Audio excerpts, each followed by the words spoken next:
Hello and welcome to this special series of dialogue, Deeper Reforms, Better Opportunities. The third plenary session of the 20th CPC Central Committee has adopted a resolution on further deepening reform comprehensively to advance Chinese modernization.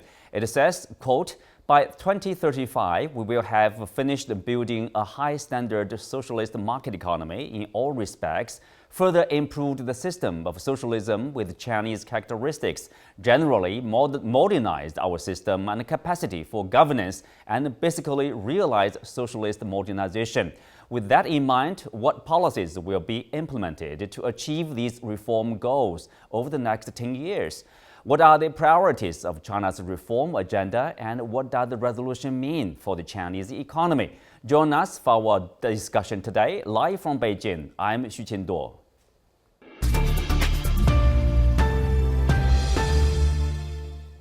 Well, joining me today are Andy Mok, Senior Research Fellow with the Center for China and Globalization, John Ross, Senior Fellow with the Chongyang Institute for Financial Studies at Renmin University of China, and Professor Liu Baocheng from the University of International Business and Economics.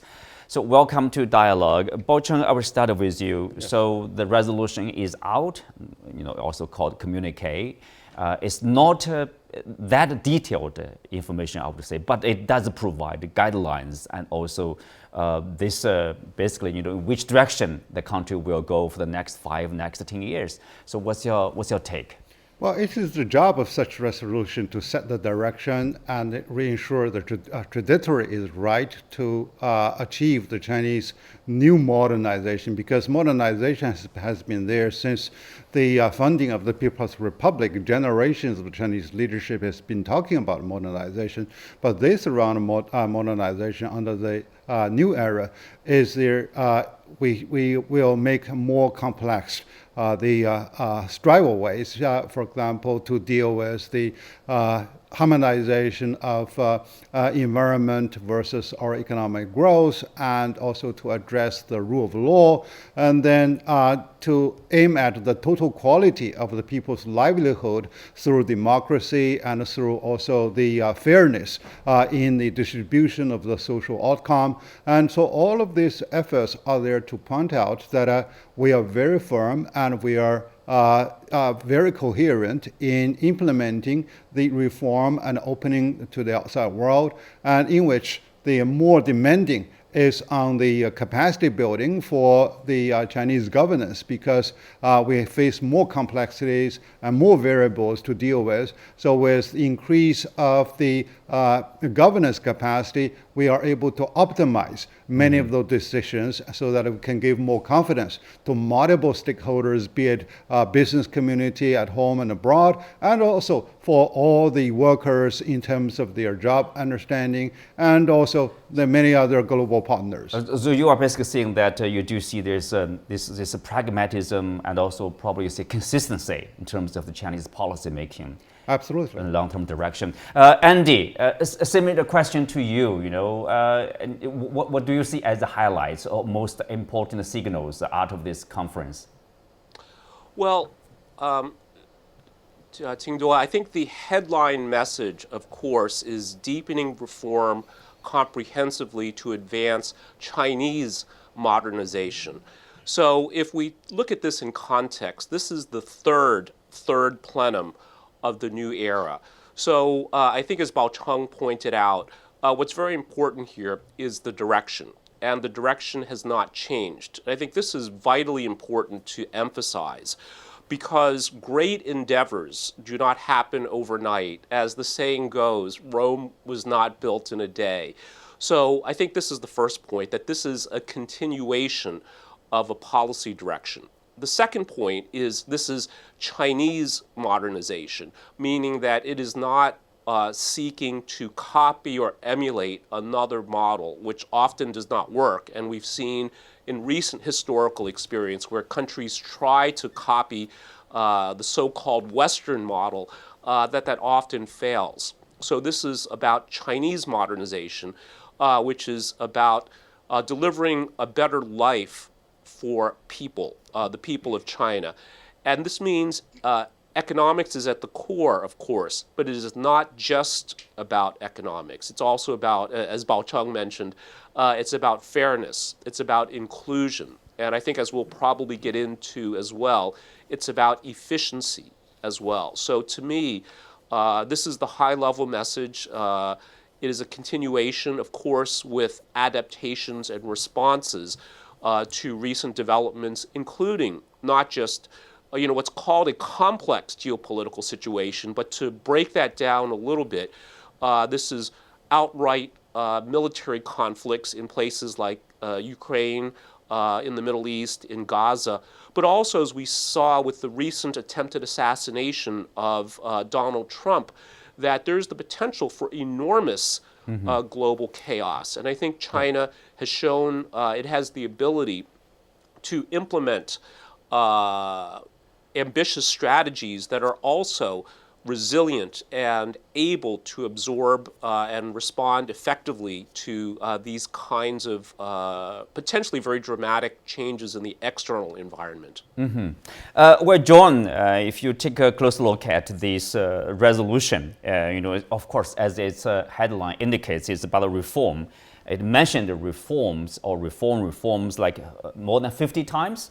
And development or growth, I think 44, 43 times. So, based on that, the message seems to be clear. That is really about reforming the systems, and then for the purpose of growth, of economic growth there, or social, of course, social factors too. So, do you see that way of the session, of the resolution? Yeah, I noticed also. So I noticed several times the expression of liberating the productive forces, for example, is another key thing in that. Well, what struck me particularly was the number of times also that the word high appears. We have high level, high quality, etc. And I think this is the overall context of the document, because the key thing, seen from sight from an international perspective, obviously from my point of view, is China is making the transition not merely from moderate prosperity by its national standards, but to be in a high-income economy by international standards, by World Bank standards. This will occur 2 years, 3 years, depends a little bit on the movement in the exchange rate, but it will do that. But and by 2035, China will be well within the ranks of high-income economies. But it's important to understand what an incredible transformation this is. I mean, there are more people in China than all the existing high-level income economies in the world put together. So there's never been anything like this on the scale of human history. And this, for me, is the key thing, which is the development of reform in which the problems of were at the beginning, which was, low income, etc., are overcome. And you have a very, very much more complicated economy, where the expectations of people are much higher, the demands of people are much higher, the technology that's required is much higher, because China's gone from a situation, if we go back to 1978, it's difficult to think of an industry in which China was the technological leader, whereas now China is certainly the leader in world telecommunications, green energy, drones, and other things. So for me, this is high is a key word in this. This is a reform taking place in the period of transition of China to a high-income economy. Let me add one point. Go ahead. Well, this resolution particularly mentioned about the reform to be driven by the Chinese opening. So I think the embedded message is that we are not only reform domestically, but we are benchmarking the high-end global norms in which China embraces the multilateralism and engage in more of the regional economic and trade treaties. And we also are there contributing to push the WTO reform. And then in the meanwhile, we need to consolidate our domestic market, in which we are also here to remove some of the hidden barriers between different regions.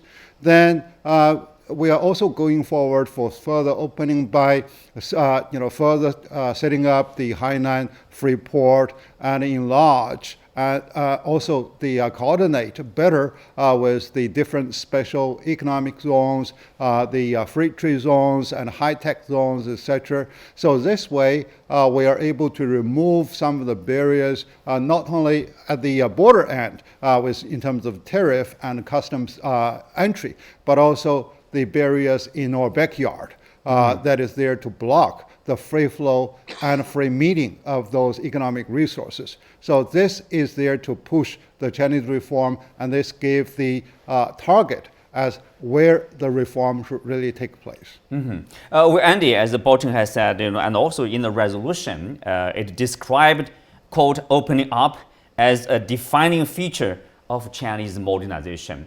So this message is unequivocal. That is, opening up will continue, and it's a defining feature of the Chinese modernization. Without this, you won't call it a Chinese modernization. So opening up is a sure thing for the upcoming 5-10 years, and a continuation, I would say. No, that's absolutely right, Qingduo. So I think opening up, the door is not closing. It's in fact going to open wider, and that's going to present more opportunities for China, Chinese enterprises, the Chinese people, as well as people around the world. And I think what the history of reform in China so far has shown just how beneficial greater openness and integration with the world has been for China and the world. We look at everything from trade, investment, people-to-people relations, tourism, study abroad, foreign students coming to China, etc. That clearly, I think that this is the core component of reform, as you just mentioned. Obviously, foreign investors, they care a lot about the market, about the economy, about the continuation of opening up. Right? That means opportunities. Is that the case, Andy? That absolutely is the case. So for many years, what foreign businesses, especially American businesses, saw in China was this enormous market of 1.4 billion people.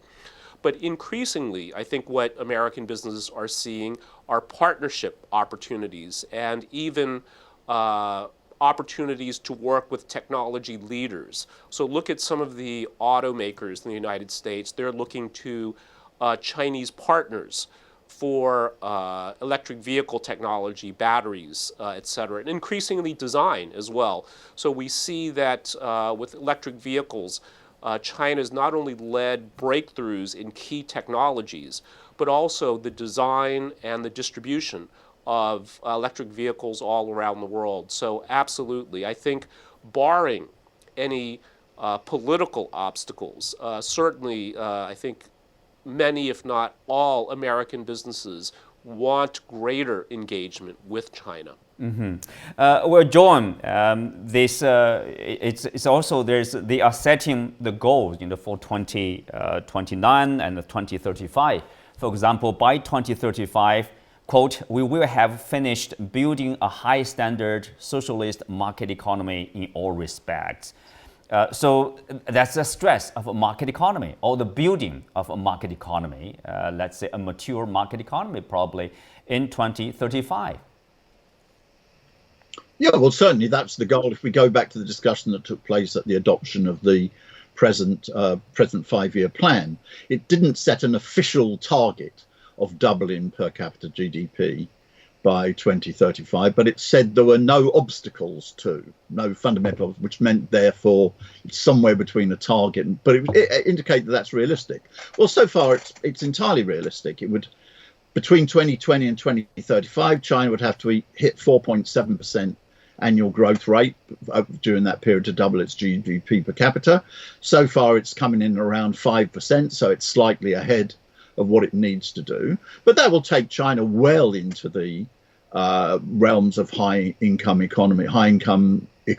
I mean, it will take it won't yet reach, say, the level of, say, West Germany or the United States, but it'll pass the threshold into high income economy 2-3 years time. By 2035, it'll be somewhere in the middle of the might say a middle high income economy, some phrase like that, right? Okay, yeah, and this shows the success of the socialist market economy. I mean, it's been the most successful economic system in history.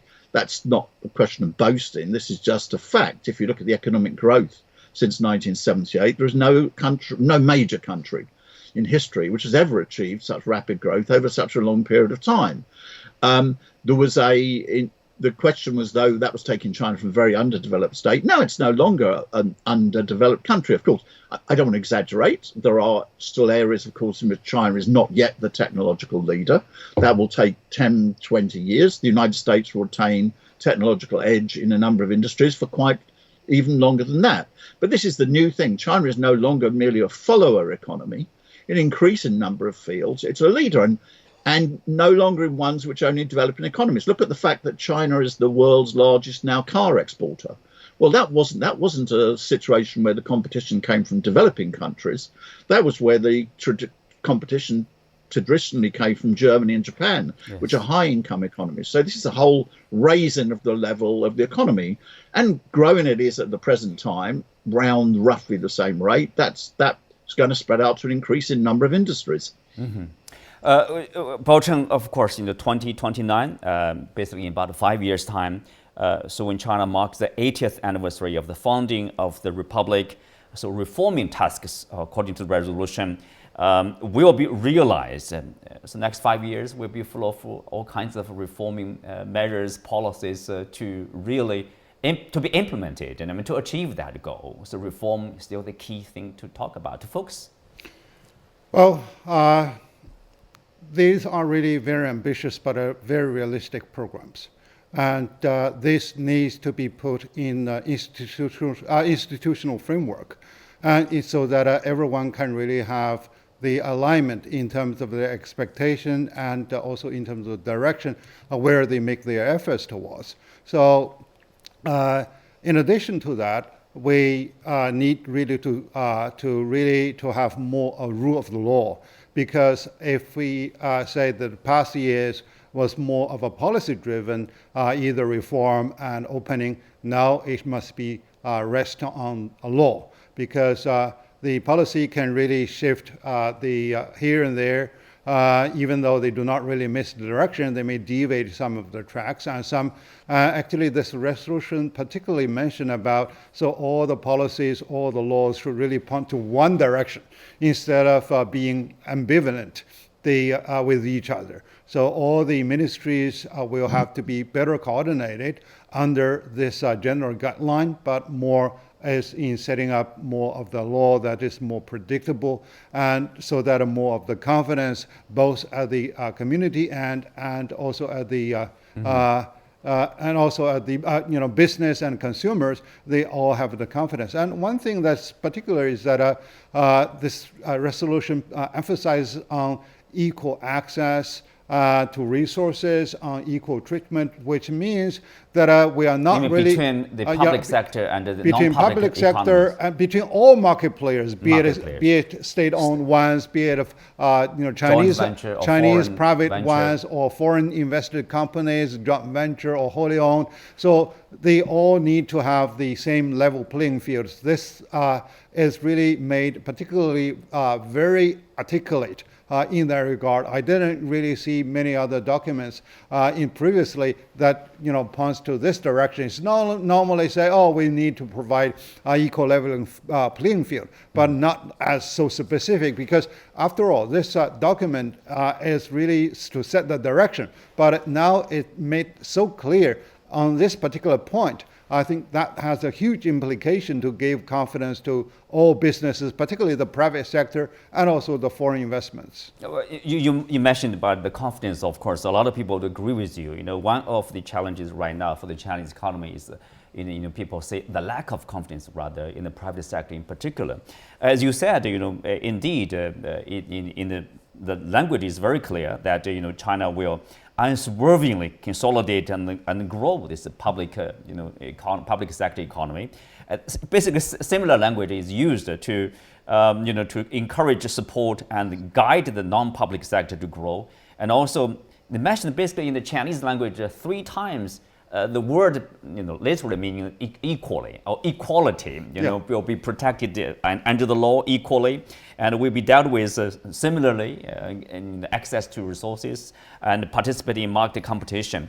So this is, in this sense, this is critically important at this time to send out such a message to the private sector, to the foreign investors in particular, or is this the non-public sector here? Well, the two unequivocals are really the leading principles.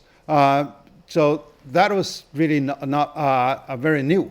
But now, with more of the articulation in terms of the equal access to resources and equal treatment, and also supported by the rule of law, is there to be given to those all market players. So that's something of a high assurance. And because we do notice that many of those the business communities, be it Chinese private firms or foreign investors, they have been watching very intensely over what can be delivered over this plenum, because there has been a lot of rumors that whether we are backtracking on our policy and whether we are going to further tighten the China's control under the name of national security, etc. So now I think it does really send a very positive and inspiring message to the business community.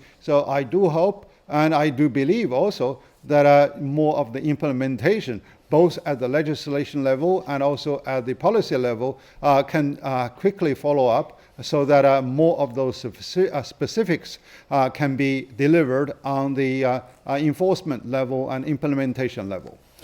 Yes, of course. Andy, basically Chinese President Xi Jinping, he himself, personally, in his remarks, he talked about emancipating the mind, liberating and developing social productive forces, and unleashing and enhancing social vitality.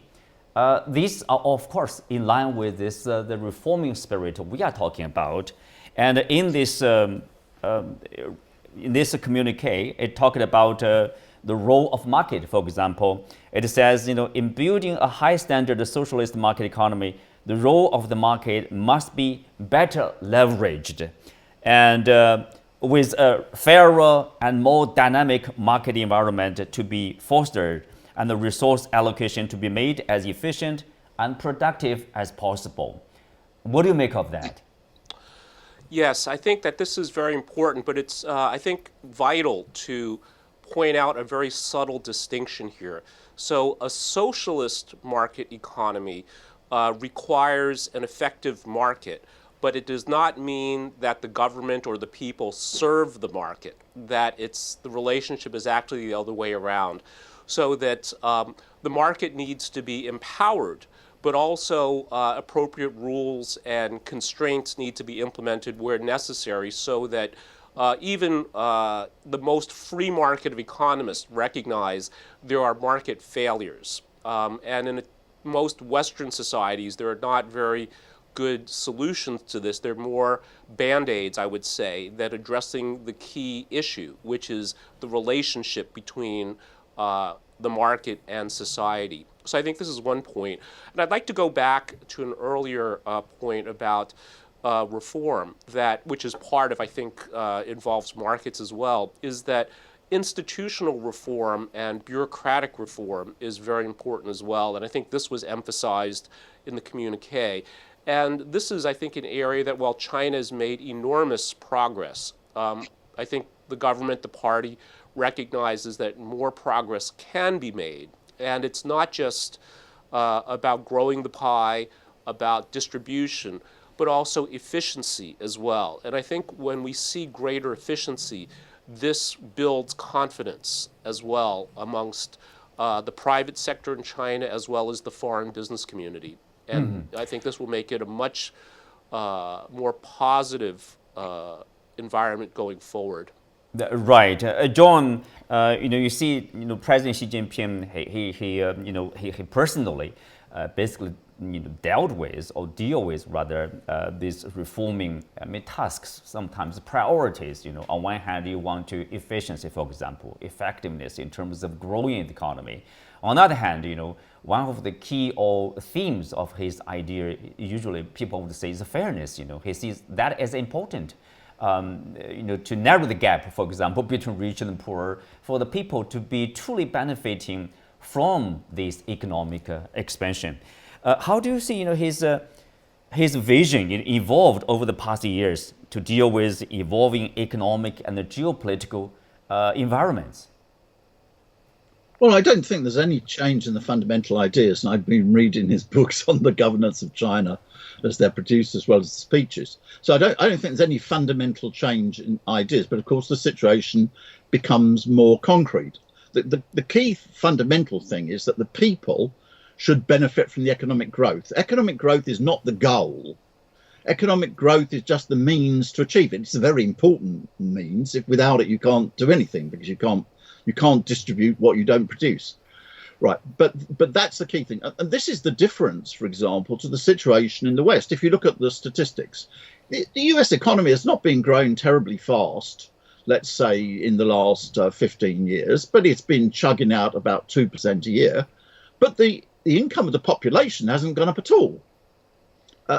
Literally, real wages are staying around the same level. In other words, the benefits of the economic growth are going to a small section of the population who's got very well off, billionaires. Fantastic time to be a billionaire in the United States, particularly during COVID, incidentally. Incredible increase in billionaire wealth during COVID, while hundreds of thousands of people were dying. And under those circumstances, of course, you get great social tension. As you can see in the United States, if the economy is growing, some people are doing fantastically well and other people are not gaining at all, then you will get a lot of social tension. The key thing which Xi Jinping's orientated to, as far as I see it, is making sure that the benefits of the growth reach the people. And then also, incidentally, very important is to make sure it's not environmentally damaging as well, because now you've got to look after the people in the long-term sense, not merely in the short-term sense. So that's what's the goal of the socialist market economy. And I think that was Xi Jinping's fundamental idea and continues to be Xi Jinping's fundamental idea, as far as I understand them. Mm-hmm. Well, Baocheng, of course, a couple of days ago, the Chinese government published the numbers, the GDP growth for the first half of this year, for example, 5%. And for actually the second quarter, less than 5%. Yeah, dipped, yes. And a bit, slowing down a little bit there. Yeah. So, the goal for this whole entire 5%, what are some of the challenges probably ahead of us we need to overcome in order to achieve that kind of goal? Well, we actually in our last book, which I think you have also read, that one key message is that past dependence will cause diminishing return, which means that we need to reinvent the Chinese strategy, and hence the resolution points out the new productive forces. And so by bringing up more of the innovation, through scientific research, and also by giving more the capacity building opportunities for those operational workers and also supervisors. So this does really offer a great deal to elevate the Chinese productive force. And the other, as John has mentioned, is about the institutional changes, which means the Chinese bureaucracy, I think they also need to streamline. One is that they need to raise their operational capability. The other is some of the organizations need to be downsized. So again, reforms. That's the reform. And then different ministries, different localities need better coordination, so that they won't really deviate from the main direction set forth by the resolution. Thank you, Baocheng, and many thanks to our guests. This is the end of today's discussion. You can also follow us on the CGTN app on YouTube. I'm Xu Qinduo. Thanks for being with us. See you next time.